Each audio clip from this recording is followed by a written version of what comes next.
امام الانبیاء حبیب کبریا آمنہ کے لال باعث تخلیق کائنات تاجدار سلطنت دنیا و دین احمد مجتبی محمد مصطفیٰ صلی اللہ علیہ وسلم کی ذات اقدس پر کہ جن کے صدقے سے اللہ پاک نے ہم سب کو ایمان کی دولت سے مالا مال فرمایا۔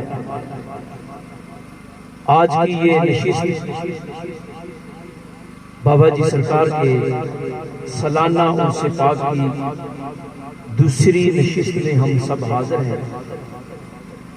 جناب محترم طاہر جمیل صاحب، مہر قدیر صاحب، محمد شہباز صاحب، قاشی ملنگ صاحب اور ان کے تمام ساتھی بڑی مبارکباد کا مستحق ہیں۔ میری دعا ہے کہ منتظمین جنہوں نے عرس کے لیے کوشش کی، کاوش کی، حصہ ڈالا، تغدو کی، اللہ پاک سب کے علم، عمل، کاروبار، ایمان کے اندر دن دگنی رات چگنی ترقی عطا فرمائے۔ چند ایک معروضات آپ کے سامنے رکھنے ہیں، لمبی چوڑی گفتگو کا ارادہ نہیں ہے۔ سٹیج پر بیٹھی شخصیت جناب محترم مقام مولانا عثمانی صاحب نے مجھ سے قبل بڑی اچھے انداز میں گفتگو کر دی ہے۔ اللہ پاک ان کے علم میں مزید ترقی عطا فرمائے۔ سٹیج کی زینت نعت خوانان نے حضور صلی اللہ علیہ وسلم کی مدح سرائی فرمائی۔ اللہ پاک ان کی آواز میں مزید سوز و گداز عطا فرمائے۔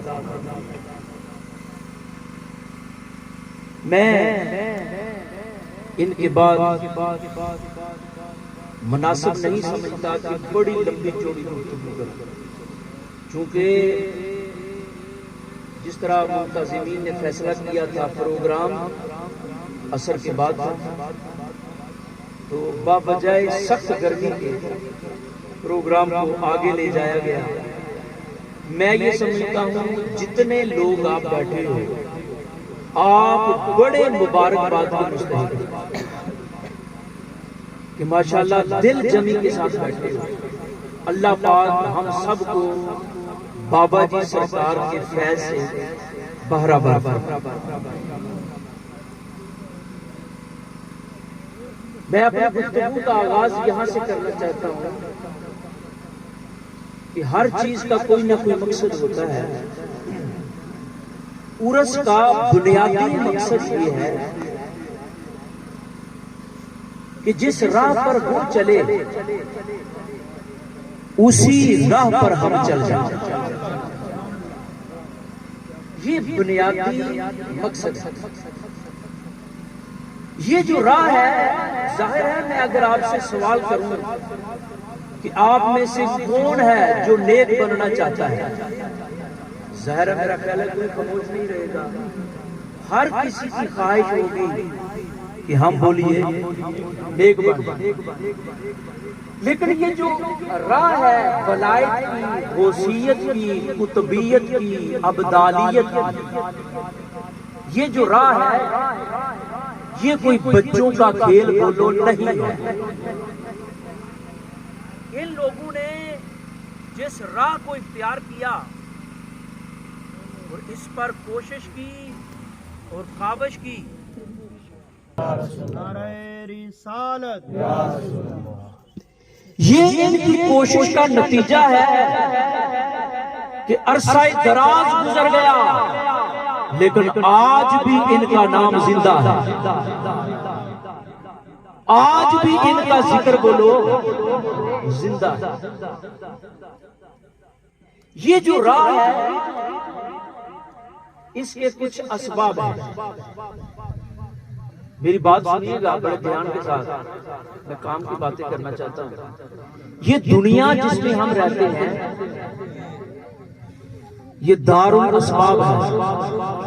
بولو کیا ہے؟ دار الاسباب ہے۔ اس میں جو بھی آپ نے کام کرنا ہے کسی نہ کسی سبب سے کرنا ہے۔ علم حاصل کرنا ہے سبب سے حاصل کرنا ہے۔ آپ نے کوئی بھی کام کرنا ہے بولو سبب سے حاصل کرنا ہے، بغیر وسیلے کے، بغیر سبب کے بولو حاصل نہیں کر سکتے۔ اچھا بعض لوگ پتہ کیا سمجھتے ہیں، بعض لوگ کہتے ہیں کہ جی جدید ٹیکنالوجی آ گئی ہے، فیس بک آ گئی ہے، یوٹیوب آ گئی ہے، ہر چیز ہم وہاں سے حاصل کر سکتے ہیں۔ اگر آپ نے موٹر مکینک بھی بننا ہے، اگر کوئی یہ کہے کہ میں یوٹیوب سے موٹر مکینک بن جاؤں گا تو یہ بات غلط ہے۔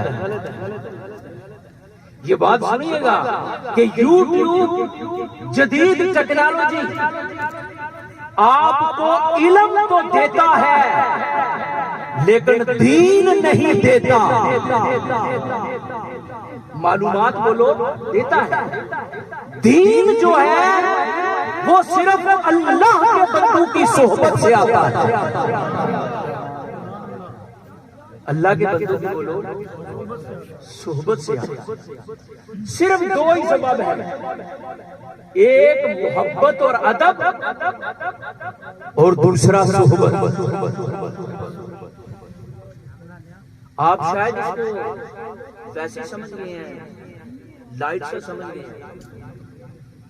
دیکھیے ہمارے ہاں جو تصور ہے نا ولایت کا، طریقت کا، وہ یہ ہے کہ بڑا چوڑا اس نے چوگا پہنا ہو، جی بڑا چوڑا اس نے امامہ پہنا ہو، ہاتھ میں چھڑی پکڑی ہو، بڑا عالی شان لباس پہنا ہو، 8-10 بندے آگے ہوں استقبال کرنے والے، اور کہنے والے ہوں پیچھے ہو جاؤ، اور کہنے والے ہوں کہ پیر صاحب کے پاس کوئی وقت نہیں ہے۔ ہمارے ہاں طریقت کا یہ تصور ہے، لیکن حقیقت میں یاد رکھیے گا بات، اس راستے میں نماز پڑھنا کوئی مسئلہ نہیں ہے۔ دھیان سے سنیے، ولایت کے راستے میں بولو نماز پڑھنا کوئی مسئلہ نہیں ہے، خالی نماز پڑھنا کوئی مسئلہ نہیں ہے، خالی روزہ رکھنا بولو کوئی مسئلہ نہیں ہے۔ یاد رکھیں ہر نیکی میں فتنہ ہوتا ہے، مرشد وہ ہوتا ہے جو نیکی بھی کروائے اور فتنہ بھی ختم کروائے۔ نعرہ تکبیر، نعرہ رسالت، نعرہ حیدری۔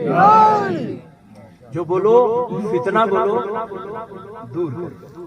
اب اس بات کو آگے میں لنک کرنا چاہتا ہوں، آسان سی باتیں آگے، مشکل میں گفتگو ختم ہو چکی ہے۔ کیسے فتنہ ختم کرتے ہیں یہ اللہ کے اولیاء؟ ابو بکر شبلی علیہ رحمہ یہ ایک بہت بڑے جگیردار کے بیٹے تھے۔ ظاہر ہے آپ کو پتا ہے جو جگیردار ہوتے ہیں، جگیردارانہ نظام ہے نا، جو جگیردار ہوتے ہیں ان سے بڑے ظلم ہو جاتے ہیں، جی پانی لگاتے ہوئے، فصل کاٹتے ہوئے، غریبوں کا خون بھی چوس لیتے ہیں، ظلم بھی ہو جاتا ہے۔ یہ ابو بکر شبلی بہت بڑے جگیردار کے بیٹے تھے۔ ایک دن ان کو خیال آیا کہ باپ نے بڑا ظلم کیا ہے مزارے کی حیثیت سے لوگوں پر، اب میں چاہتا ہوں کہ وہ جو کیڑا ہے ظلم کرنے کا میرے دماغ سے ختم ہو جائے۔ یہ چلتے ہوئے حضرت جنید بغدادی علیہ رحمہ کے پاس آتے ہیں۔ توجہ رہے، حضرت جنید بغدادی علیہ رحمہ کے پاس آئے، کہنے لگے سرکار جس راستے پر آپ چل رہے ہو کیا میں اس راستے پر چل سکتا ہوں؟ جس راستے پر آپ چل رہے ہو کیا میں اس راستے پر چل سکتا ہوں؟ انہوں نے کہا کیوں نہیں، آپ چل سکتے ہو، راستہ کھلا ہے یہ ولایت کا۔ انہوں نے کہا کیسے؟ جنید بغدادی نے پتا کیا فرمایا؟ فرمایا سب سے پہلے یہ کر کہ یہ جو چودھریوں والا سب سے بڑا تم نے کھلا پہنا ہوا نا، چودھری بڑے بڑے کھلے پہنتے تھے پہلے، اتنے اتنے لمبے، فرمایا یہ کلہ جو ہے یہ اتار کر زمین پر رکھ میرے سامنے. رکھ دیا. حضرت ابوبکر شبلی جب کلہ رکھا فرمایا اب میرے لیے کیا حکم ہے؟ جنید بغدادی نے پتہ کیا فرمایا؟ فرمایا جس جس جگہ پر تمہاری زمین ہے نا، جس جس جگہ پر تمہاری جاگیر ہے، اس علاقے میں چلے جا اور اس علاقے میں جتنے لوگ بستے ہیں ہر کسی سے پاس تم نے جانا ہے اور جا کر کہنا ہے کہ مجھے معاف کر دے، مجھے معاف کر دے. بھائی اگر کوئی پیر وظیفہ دے رہا کہ اتنی دفعہ الحمدللہ پڑھنی ہے،